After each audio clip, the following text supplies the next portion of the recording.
Hi friends, నమస్తే. నేను మీ Lahari. Welcome to our channel Lahari creations. ఎవరైతే మన ఛానల్ని కొత్తగా చూస్తున్నారో, ఎవరైతే మన ఛానల్ని ఇంకా సబ్స్క్రైబ్ చేసుకోలేదో సబ్స్క్రైబ్ చేసి సపోర్ట్ చేయండి. పక్కనే ఉన్న బెల్ ఐకాన్ని క్లిక్ చేసి పెట్టుకోండి. నేను వీడియో పోస్ట్ చేయగానే నోటిఫికేషన్ వచ్చేస్తుంది.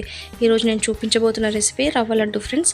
దీనికి కావాల్సిన పదార్థాలు ఇంగ్రీడియంట్స్: సూజీ ఆర్ బొంబాయి రవ్వ, షుగర్, ఘీ, డ్రై ఫ్రూట్స్, కార్డమమ్. ముందుగా ఒక బౌల్తో రవ్వని తీసుకోండి. బొంబాయి రవ్వ తీసుకోవాలి, అదే ఉప్మా రవ్వ లేదా సూజీ అని కూడా అంటారు దీన్ని. ఇలా మీకు కావాల్సినంత రవ్వను తీసి పక్కన పెట్టుకోండి. ఇప్పుడు నెయ్యిని తీసుకోండి. ఒక చిన్న కప్లో 3/4 వరకు నెయ్యిని తీసుకున్నాను. అలాగే డ్రై ఫ్రూట్స్ కూడా తీసుకొని పక్కన పెట్టుకోండి. మీకు నచ్చిన డ్రై ఫ్రూట్స్ వేసుకోవచ్చు. నేను కాజు, బాదాం, అలాగే పంకిన్ సీడ్స్ తీసుకున్నాను అనమాట. ఇప్పుడు కొద్దిగా కొబ్బరి కూడా తీసుకొని పక్కన పెట్టుకోండి. అలాగే 4 నుంచి 5 ఇలాచి తీసుకోండి. పాలు కూడా వేడి చేసి చల్లార్చుకొని పక్కన పెట్టుకోవాలి. ఇప్పుడు మీరు ఏదైతే బౌల్తో బొంబాయి రవ్వ తీసుకున్నారో ఆ బౌల్లో హాఫ్ షుగర్ తీసుకోవాలన్నమాట. ఇప్పుడు ఈ షుగర్ని ఒక మిక్సీ జార్ తీసుకొని దాంట్లో వేసేసుకొని మంచిగా గ్రైండ్ చేసుకోవాలి. దీంట్లోకే 4 నుంచి 5 ఇలాచి వేసేసుకోవాలి, మంచి ఫ్లేవర్ కోసం. లడ్డూకి మంచి ఫ్లేవర్ వస్తుందన్నమాట ఇలాచి వేయడం వల్ల. వేసేసి మంచిగా గ్రైండ్ చేసుకోవాలి. మంచి మెత్తటి పౌడర్ లాగా గ్రైండ్ చేసుకోండి.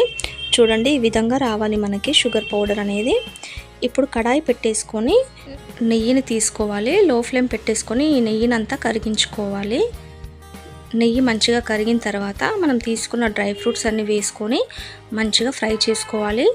లైట్ గోల్డెన్ బ్రౌన్ కలర్ వచ్చేంత వరకు మనం వాటిని ఫ్రై చేసుకోవాలి. ఇవే చూపిస్తున్న డ్రై ఫ్రూట్స్ కాకుండా మీకు నచ్చిన డ్రై ఫ్రూట్స్ ఏవైనా వేసుకోవచ్చు. చాలా బాగుంటుంది లడ్డూలోకి. చూడండి, ఈ విధంగా వేయించుకోండి. మనకి లైట్ గోల్డెన్ బ్రౌన్ కలర్ వచ్చేసింది కదా. ఇప్పుడు తీసేసి ప్లేట్లో పక్కన పెట్టేసుకోండి. తీసి ప్లేట్లో చల్లార్చుకోవాలి పక్కన పెట్టుకొని. ఇప్పుడు ఇదే కడాయిలో బొంబాయి రవ్వని వేసేసుకోండి. లో ఫ్లేమ్ పెట్టేసుకొని రవ్వని మొత్తాన్ని వేసేసుకోవాలి. ఇలా వేసేసుకొని మంచిగా కలుపుకోవాలి. నెయ్యి అంతా కలిసేలాగా మంచిగా కలుపుకోండి రవ్వని. లో ఫ్లేమ్ పెట్టేసుకొని ఇలా అంతా కలిసేలాగా కలుపుకోండి. రవ్వని కూడా మంచిగా ఫ్రై చేసుకోవాలి. లో ఫ్లేమ్ పెట్టేసుకొని కొద్దిగా కలర్ చేంజ్ అయ్యేంత వరకు ఫ్రై చేసుకోవాలి. ఇప్పుడు కొద్దిగా తురుముకున్న కొబ్బరి పొడిని వేసుకోండి. ఎండు కొబ్బరి అయినా సరే, మీరు పచ్చి కొబ్బరి వేసుకున్నా సరే చాలా మంచి టేస్ట్ వస్తుంది రవ్వ లడ్డుకి. ఇలా కొబ్బరి వేసిన తర్వాత మంచిగా కలుపుకోండి. కలుపుకున్న తర్వాత మనం కాచి పక్కన చల్లార్చుకున్న పాలు ఉంటాయి కదా, గోరువెచ్చగా ఉన్న పాలని ఇలా కొద్ది కొద్దిగా వేస్తూ మంచిగా మిక్స్ చేసుకోవాలి. మంచిగా ఇలా కలుపుకోవాలి. లో ఫ్లేమ్ పెట్టేసుకొని కలుపుకోండి. కొద్ది కొద్దిగా పాలు పోసుకుంటూ మంచిగా మిక్స్ చేసుకోవాలన్నమాట మొత్తం. హై ఫ్లేమ్ పెట్టేసుకుంటే అడుగంటుతుంది అండ్ ఉండలు కూడా కడుతుంది. అలా కాకుండా కొద్ది కొద్దిగా పాలు పోసుకుంటూ ఇలా కొంచెం మంచిగా గట్టిగా కలుపుకోవాలి. ఇలా కలుపుతూ కొద్దిగా కలర్ చేంజ్ అయ్యేంత వరకు ఇలా కలుపుకోవాలి. అండ్ రవ్వ కూడా విడివిడిగా కావాలన్నమాట. చూడండి, చూపిస్తున్న విధంగా రవ్వ అంతా విడివిడిగా కావాలి. ఇప్పుడు స్టవ్ ఆఫ్ చేసి కడాయి కిందికి తీసేసుకొని కొద్దిగా గోరువెచ్చగా ఉన్నప్పుడే షుగర్ పౌడర్ ఉంది కదా, ఇదంతా వేసేసుకోవాలి. వేసుకొని మంచిగా మిక్స్ చేసుకోవాలి. డ్రై ఫ్రూట్స్ అన్నీ కూడా వేసేసి మంచిగా మిక్స్ చేసుకోవాలి. దీన్ని బాగా కలుపుకోండి. ఇలా చక్కెర అంతా కలిసేలాగా బాగా కలుపుకోవాలి. డ్రై ఫ్రూట్స్, చక్కెర అంతా మిక్స్ అయ్యేంత వరకు మంచిగా కలుపుకోవాలి. గోరువెచ్చగా ఉన్నప్పుడే ఇదంతా కలుపుకోండి. అలాగైతేనే షుగర్ కూడా మనకి కరుగుతుంది. మంచి కరిగి మంచి ఉండలు అనేవి మంచిగా వస్తుంది రవ్వ లడ్డుకి.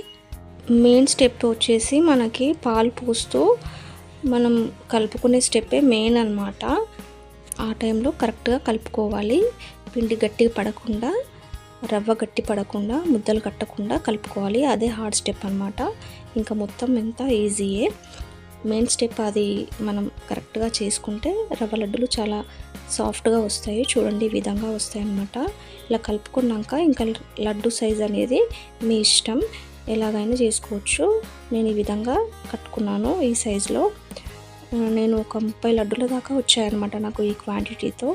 మీరు కూడా మీకు నచ్చిన క్వాంటిటీస్ చేసుకోవచ్చు. మనం ఏదైతే బౌల్ తీసుకున్నామో ఆ బౌల్లో షుగర్ అనేది హాఫ్ వేసేసుకోవాలి. అంతే, పర్ఫెక్ట్గా వస్తాయి లడ్డూలు. చూడండి, చూపిస్తున్న విధంగా ఉండలు కట్టేసుకోండి. ఇలా చిన్న చిన్న సైజు లడ్డూలు కట్టుకోండి. మంచిగా నిల్వ కూడా ఉంటాయి. ఇవి చాలా సాఫ్ట్గా ఉంటాయి, చాలా హెల్తీ కూడా.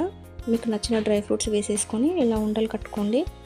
చాలా చాలా హెల్దీ. మీరు లడ్డు కడుతున్నప్పుడు రవ్వ అనేది పొడి పొడిగా అనిపిస్తే కొద్దిగా నెయ్యి వేసుకుంటూ కొద్దిగా నెయ్యి వేసుకుంటూ కూడా లడ్డు కట్టుకోవచ్చు. చాలా బాగా వస్తాయి. అట్లా సెట్ చేసుకోవచ్చు అనమాట. చూడండి మన లడ్డు అనేది ఎంత సాఫ్ట్గా వచ్చిందో. చాలా టేస్టీగా ఉంటుంది. ఒకసారి ట్రై చేయండి. మీకు కనుక ఈ రెసిపీ నచ్చినట్టయితే లైక్ చేయండి, షేర్ చేయండి, సబ్స్క్రైబ్ చేయండి. మరొక మంచి వీడియోతో మీ ముందుంటాను. అంతవరకు సెలవు. టాటా, bye bye. Thanks for watching. Please like, share and subscribe.